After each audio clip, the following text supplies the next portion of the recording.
name is Kathy Baebler, and I work for Tobacco Prevention for Salt Lake Valley Health Department. Our program consists of 4 health educators and a secretary and 2 interns. What the public should know is that really there are only a little over 9% of smokers in the state of Utah, which means there's well over 89% people that don't smoke.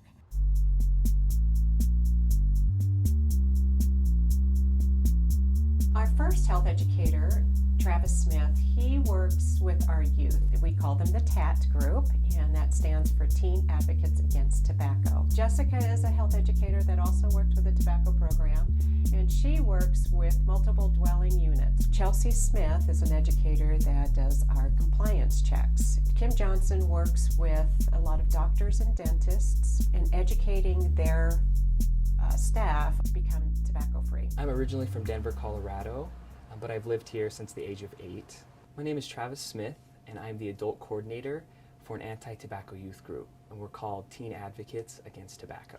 My job's important because teenagers are at risk of using tobacco products, and so this is a very important population that we're targeting in Salt Lake County.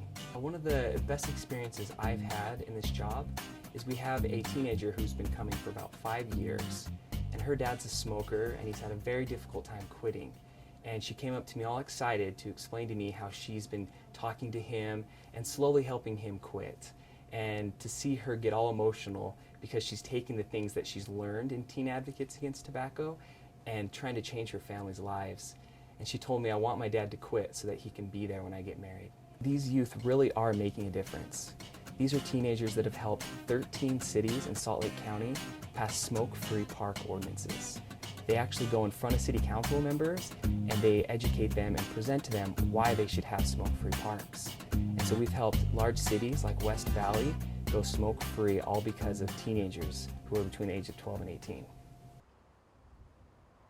When I'm not at work, I love to cook and bake, and I love to play with my dog.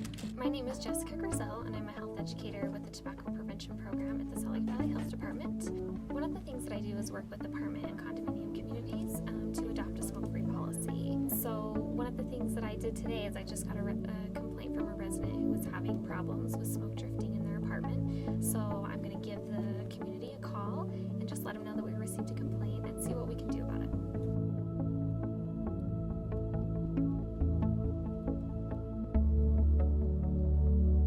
Before I started here, I didn't know that this was an option. I didn't know that there was somebody that was able to help me with, a smoking issue in my apartment. I am from Fall City, Washington.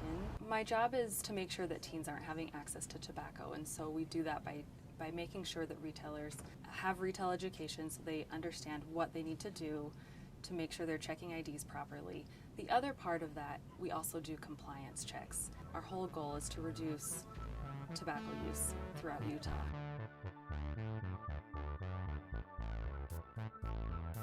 The hardest part of my job is convincing hospitals and other work sites that implementing tobacco-free initiatives are legal and are possible to do. My job is important because I help individuals avoid secondhand smoke exposure and to quit tobacco.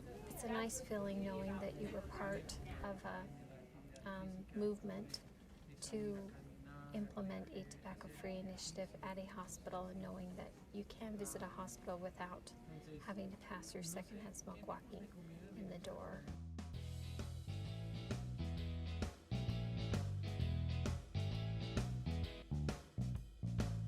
It really adds to public health because people are understanding the dangers of smoking.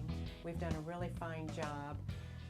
I think people are very aware that, over 400,000 people die annually in the United States of smoking-related diseases. And we also know that secondhand smoke is a danger as well. And so people are, really outraged and understand this. And so they want to make sure that their parks are safe, their restaurants are safe, their bars and clubs are safe.